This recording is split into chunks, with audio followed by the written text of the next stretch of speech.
Welcome to Stuff Weekly, your weekly recap on the Stuff ecosystem. Announcements, new releases, price action, all the info in one video. On Wednesday, Guillermo and Josh sat down together to do the monthly tech wrap-up, where they go over everything that was built in the last month. May was super busy with the stuff launch that was planned. And June, they could focus on other things. The immediate new release, the big news is the first music DEA on July 18th. They dropped a little preview of the app, and here we can see what will be the first title. Fumble the Bag by Yarin Primac, who we mentioned a few times on this channel. Fumble the Bag, very appropriate song title for crypto. Looks like the quality of the sound is quite high, meaning that we'll be able to fully enjoy the experience of listening to music. I will quickly go through an introduction of Yarin, 5,000 subscribers on YouTube, more than 2.3 million views. The guy has some following. If we go to his Spotify page, we can see more than 150,000 monthly listeners, and the most popular titles. Fumble the Bag is here, number 6, with 250,000 listens. I look at the duration of the songs, it's like 2 minutes, 2-3 minutes. Is that what the music industry is now? I was used to listening to progressive metal and songs that are like 20 minutes. We've come a long way. But that being said, a lot of listens, quite a good audience. I'm not sure what is the connection, how did they meet? Why is it that artist first? But that being said, I'm personally happy to see that it's not just a random band, like, oh, they are friends with Josh and Ben and they just got in there and no one knows them. I like that he's kind of, I don't know how to qualify him, kind of middle range type of artist. He seems to have some following, but at the same time, he doesn't seem like he's not a rock star, basically. But it's all about stepping stones. We start with Yarin, then we convince more people to get on. What's interesting to see is that we start with this song. I'm pretty sure it was chosen because of the title. It's kind of appropriate. But there are other songs, and also on the YouTube channel, there are 33 videos. I would assume maybe he released an album, and maybe that's what will happen. Maybe first a song to see how the market reacts, and then maybe more songs, maybe a full album.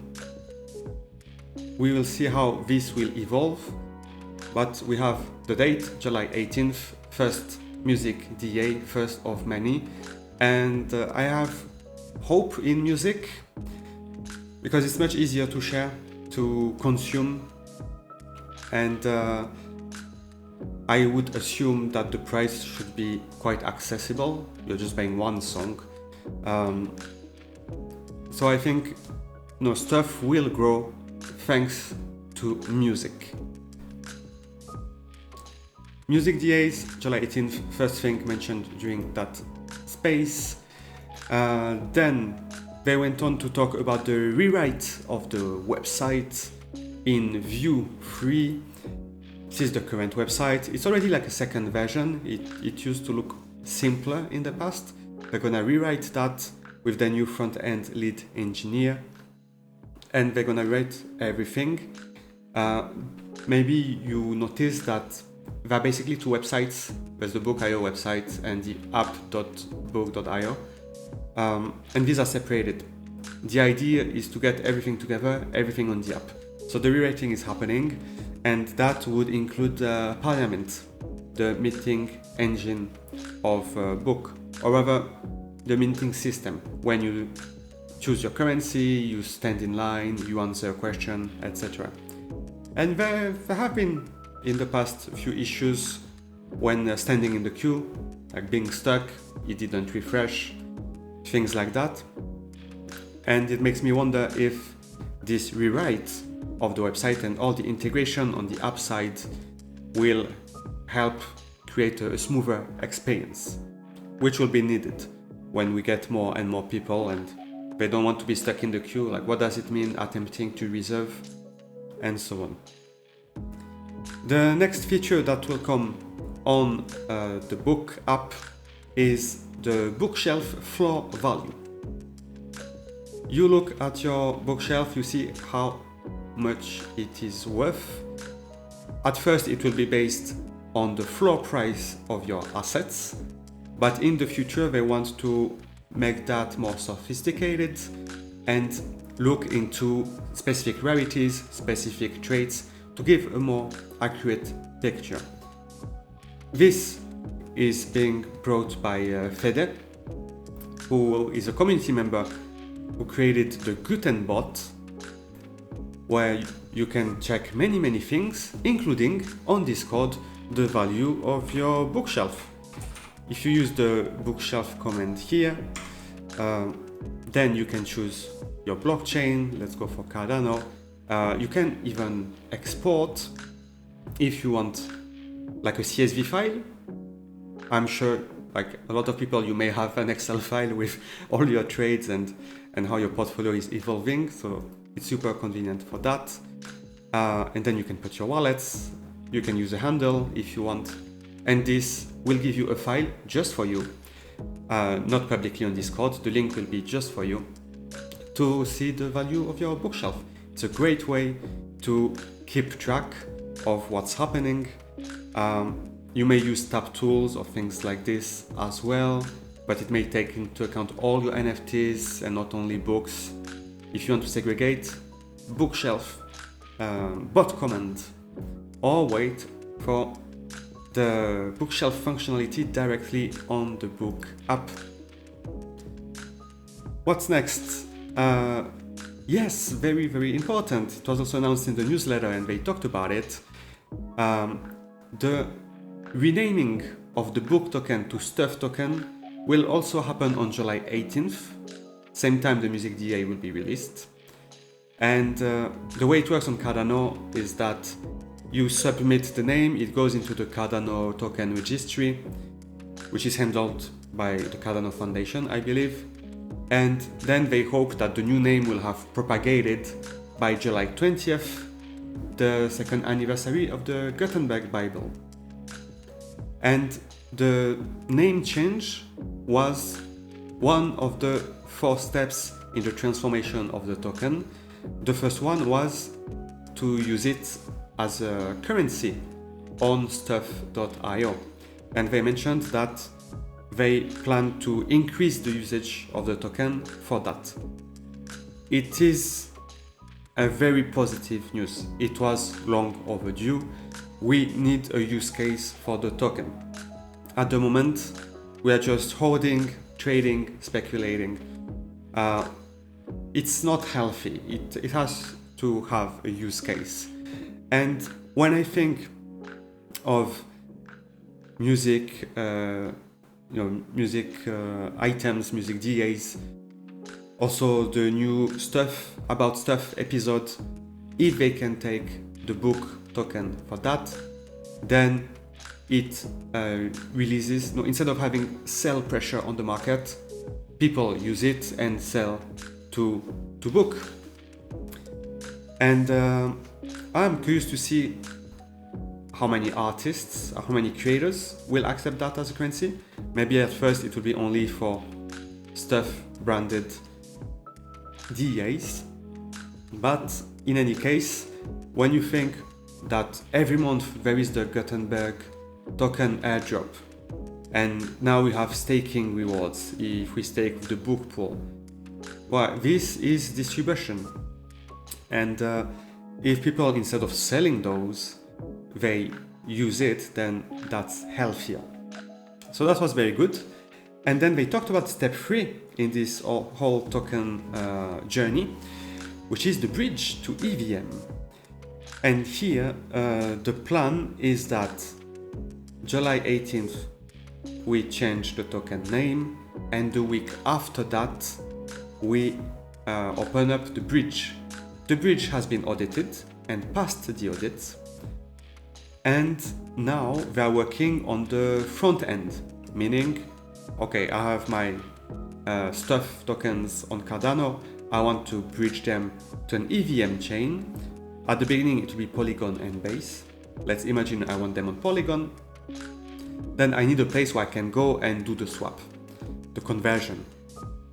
It was very encouraging or reassuring to hear Guillermo talk about it. They basically said they did months of research. They looked at many bridges across many chains. They wanted to do that right, and more importantly, they wanted to do it in-house. They didn't want to rely on a third party. Not sure if for trust issues or general security issues, but I'm very happy that it's done internally. He said they put literally months of research. They took that very seriously, and it is essential when you think about the scale they want to achieve. They really need an airtight bridge. Bridges are often attacked. They are very aware of that, and that's why they took a lot of precaution. The way it's gonna work in more details is that, let's say you have 10,000 book tokens on Cardano, you want to swap them to Polygon.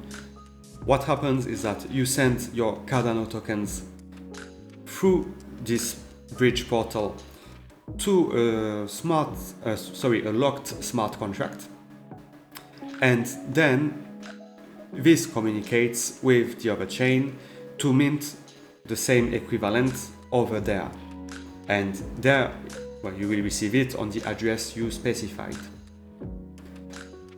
The policy is locked on Cardano, so there's no way to mint more, and when they will lock them, they are ensuring that at any point in time there are only 10 billion tokens in circulation across all chains. Josh pitched in and mentioned that book stuff are multi-chain because they want creators to use on which blockchain they want to publish and distribute their art. And it makes sense that holders can also be multi-chain and also choose the chain of their choice. Given the fact supply is locked across all chains, what this creates is an arbitrage opportunity. This happened with the SEX listing on MEXC, where it was listed, I believe, for 2 USD cents, and I think at that time it was probably 3 or 3.5 cents on a DEX on Cardano.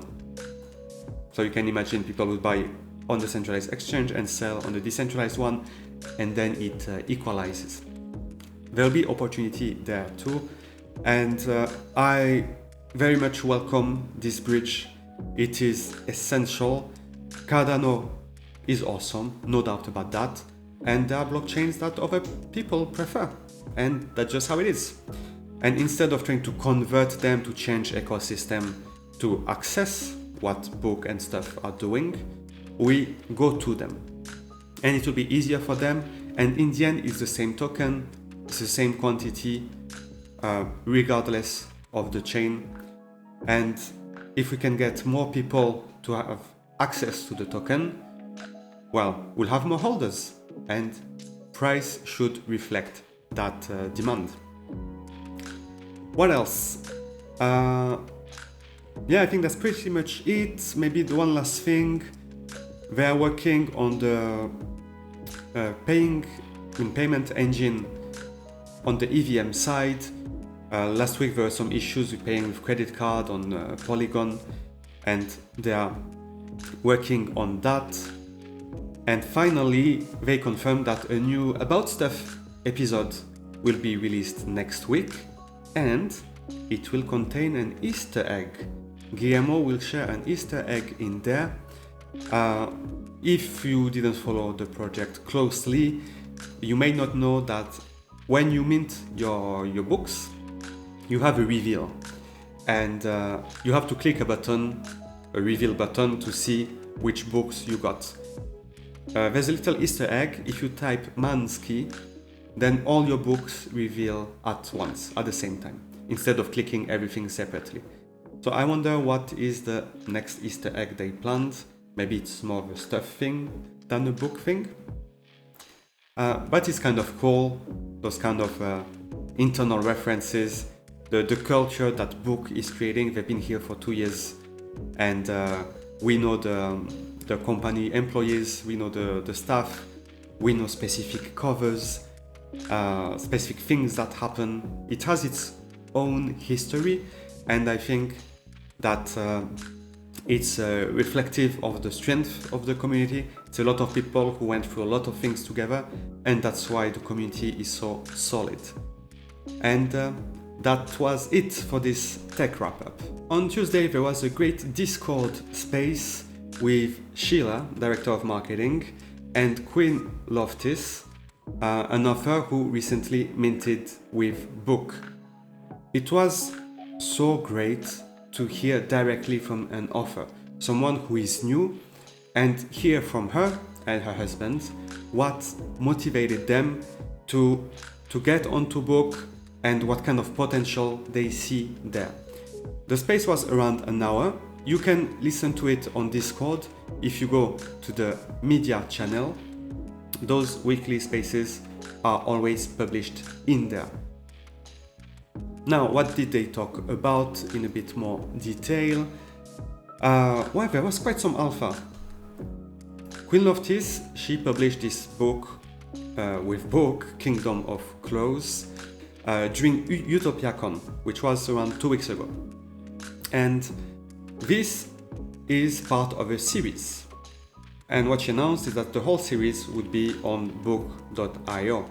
And not only that, but these will be special editions where she will write an extra chapter in every book. And she mentioned that her fans, they love special editions. And that's what happened at UtopiaCon, when you had her fans who knew nothing about Book, and they went to Sheila, okay, how can I get that book? They were very open to get it, also because this book, Kingdom of Close, UtopiaCon edition, it actually contains a video of Quinn, of the author, reading a chapter. And that is the kind of deluxe content people want. Sheila talked about her experience there, that she was really surprised by the fan base of Quinn. They're super hardcore. They were basically, if you would ask them, like, okay, which one is your favorite book? They were actually arguing in between themselves. Like, oh, it's this one. Oh, but to fully appreciate this one, you need to have read this one first. And, well, kind of nerdy talk, but really, really passionate people. And that's the thing. How will the book audience and the stuff audience grow? It's not only by us crypto natives going around on X and trying to make it the next new shiny object. It's by creators coming in and bringing their fans, and this will kind of normalize the book audience, the book user base, and also it adds a degree of like a normie approved stamp of approval, kind of. That if those people can come in, they can mint and they stay, and then they're gonna mint the next books in the series, then it means it's working, that everyday people can do it. Those super hardcore fans, they will do the extra effort at the beginning. But progressively, we'll get more and more people with less and less friction. This means that Quinn coming in with her fan base is exactly how Book will grow. Now, what else was mentioned? Yes, Sheila explained that Josh made a presentation there, then Sheila talked for like 5 minutes, and then they had like 40 minutes of an AMA, people asking questions.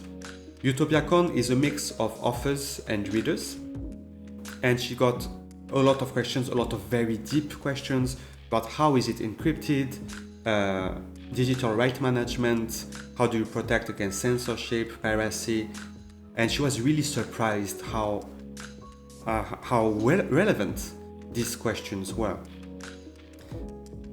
The way Quinn ended up on Book is because Book sponsored UtopiaCon. They reached out to the organizer, they said, okay, we want to sponsor and we want to release a book. And the organizer of UtopiaCon is friends with Quinn Loftis. And she just told her, look, I have this company doing NFTs, NFT books. They are looking for an offer, are you up for it? And basically, she told her husband to check it out because the husband is more into crypto. And what was very interesting to me is that the husband mentioned we get proposals to get our books on different apps like every week. And when he heard about Book, he was like, okay, yeah, just another one of those. Then he said that he looked at the website and he was hooked. This idea of NFT books is something that they have been thinking about. How to get closer to the community, how to reward them. And for me, that was maybe the biggest takeaway of this interview. It was to see how authors, they love their fans. And it's really emotional. They really care about them. There is some kind of virtuous circle. Authors produce art for the fans give back support and love, and then the artist just wants to give back and produce more art and so on. And they had so many ideas to take care of their fans, and for instance, this extra chapter they want to put in the books they will publish with book.io is one of those ideas. They also want to use the NFT as a key to a fan club, so some kind of NFT gated place. And then they also had this idea when it comes to covers. That was also interesting. They mentioned that in the traditional reader world, AI gets a lot of flack, a lot of pushback. What they decided to do was to hire an artist to create the 10 covers of their next book with book.io. 10 covers, and then the book art team will enhance them, create some variations of those covers. There will be basically 10 covers that are the original artist's vision, who will be probably the rarest, and then the book.io interpretation of those covers. I think it's a good middle ground to explain to people, look, it's a real cover, a lot of work was put in the traditional way, and then we just enhance them. I think it may be an easier way to rip off this AI art label, bad rep that book covers may have. Alright, if you want to learn more about their journey and what happened at UtopiaCon and what's next in store, again, go to the Discord in the media channel and you can listen back to everything. Those Discord spaces happen every Tuesday, and next Tuesday I will be alone hosting the space, and we will do a quiz where you'll have to guess. I will show you covers, you'll have to guess which book it is and even which cover theme it is. And there will be a book up for grabs as a prize for the top score. I hope to see you there. And now for some quick news. Josh appeared on Digital Wealth Insider to talk about media ownership, and you can see it's very TikTok-like, Instagram-like, with basically you have the subtitles popping up on the screen, you have those jump cuts. It is, well, it's not my style, but it doesn't matter what I think. It is the style of a different type of audience. which maybe we didn't reach out to yet. So this makes me happy to see that we diversify the type of outreach we do as book. I checked a bit Digital Wealth Insider. They don't seem very big, to be honest, like 90 followers, less than 200 followers. But I like the short format of the content. They were in Austin, in Consensus. Maybe that's where they met with the book team. And okay, always good to get some extra exposure. This week also, Josie posted this interesting infographics about the number of unique titles who have been proposed for censorship in the US. You can see the evolution since this is 2000, and since 2020 it was multiplied by 20 in 4 years. That's crazy. And Josie also posted on Reddit, I don't have the link unfortunately, this story about a parent of a kid in middle school who looked at what was available at the library, and he noticed how some books were banned, how some other topics were pushed more than others, and this Reddit post got a lot of upvotes. It looks like there's a real concern in the US for banning books, and this sucks. We shouldn't ban books. People should be able to exert critical thinking. But it also shows that Book.io is echoing this need for people to have access to their book, that no one takes them away from them, and so on. And that is good for book. Then there was a post by Lally McLeod, the community manager of Clay Nation, where she basically put her clay in a music video. It looks kind of funny.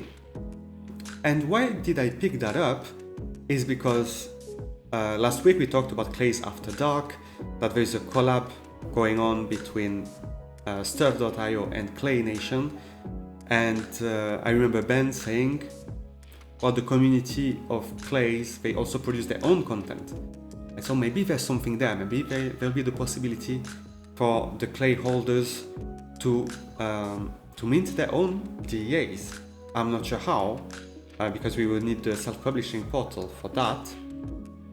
But maybe, I don't know, they'll do a contest, and then the best video gets minted kind of as a custom DEA on Stuff.io. I'm not sure, but it made me think of that piece of information, that Clay and Clay and Stuff are scheming together. Only a couple of mints this week due to 4th of July and the long weekend in the US.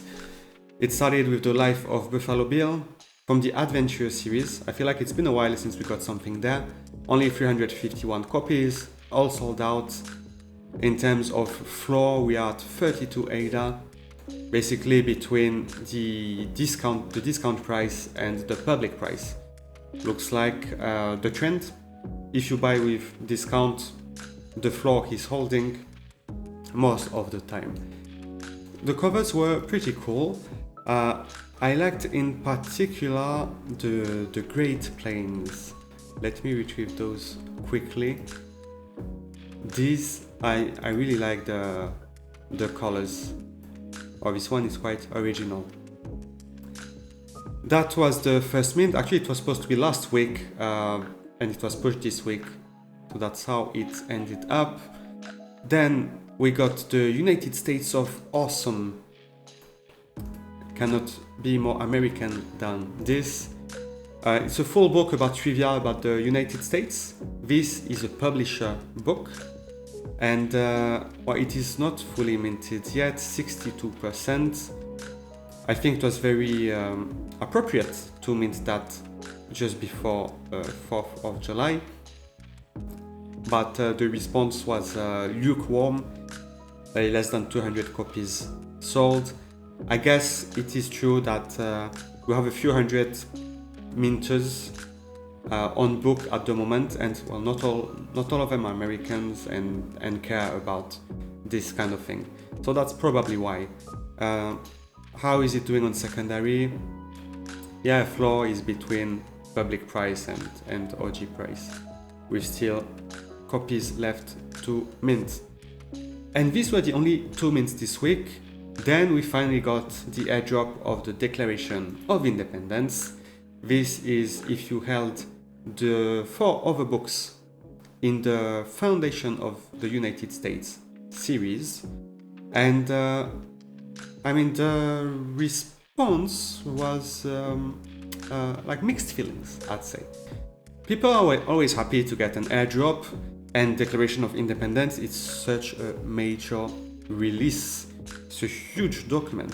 It's the reason why I minted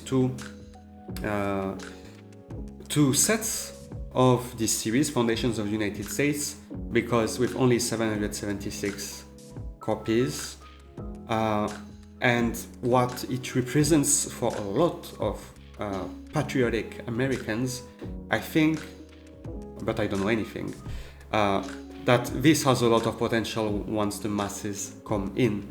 And 776 was the number of copies for the books in the series, but the airdrop topped out at 421, making it even rarer. And yeah, they got a bit of flack. I think pictures like this one, blurry. People were asking, like, what the hell is that low resolution? I think it's not, it's just an artistic choice. But some people were disappointed with the quality of the covers, and it seemed maybe like a missed opportunity. And also, I don't know, maybe I don't get the reference, but there are a lot of pictures with a goat, and I don't know why. I don't know if it's just a reference to LBI, Little Ben Ilian, the goat mascot of book. But here it was like, what, 12, 10, so 22, 30 covers. So almost 10% are covers with goats. I actually got one. So cool, I have a 1 of 1, but I don't see the connection. So that's where we are. 2 mints, 1 airdrop. Curious to see what's coming next, because on 18th, 2 weeks from now, we have music DAs. Next week we have About Stuff. I wonder what the schedule will look like now that we don't mint only books, but also music and videos. And who knows, there is an About Stuff episode which is supposed to be an airdrop. Maybe we won't even need to mint the next one next week. Who knows? The markets are bleeding. This is true for the whole crypto markets. And well, Bokeh is no different. Minus 11% on the 7 days, and we even went again below the 10,000 holder mark. What does it mean? It means that why people are selling, probably to go into stable coins or less risky assets, I presume. And other people who are into book, who have conviction, they see that as a buying opportunity. There's this big candle here. It went as low as 1.37 cent, and then it shot right back up around 150, which is, this is 10%, plus 10% on the rebound. This is pretty good. If you didn't have book tokens, you may think about it, because this level here, 1.5 cents, last time we had it was early November apparently, meaning 10 days after the token was released. It's been 8 months since we've seen those levels. So here you go. I'm not especially worried, minus 11% on the 7 days, that's what ADA did. That's all. ADA is going down, Book is going down with it, but keeping some kind of parity with ADA. Okay, that's where we are. People do what they want. Personally, I try to look at what's in the pipeline. The token is going to be renamed. I mean, that's just cosmetics. In the tech wrap-up, they said there'll be more opportunities to use the token to buy content. So now we have, instead of selling pressure on the market, we have a use case. And they mentioned the token bridge 1 week after that. Basically, by end of month, we have a token bridge, giving access to traders from other blockchain to the token. And more holders, more activity should reflect on the price action. We'll see what happens when that comes. It's this month already. Just wait a few weeks. I don't know how hard that can be. And that's it for this week. Pretty quiet due to 4th of July. Well, Book is building, stuff is building, new use cases for the token, token bridge coming up, music DAs. Music DA is big. Maybe the artist is not super well known, but it's a first, and that will unlock more. So as always, thanks for watching, take care of yourselves, and I'll see you next week.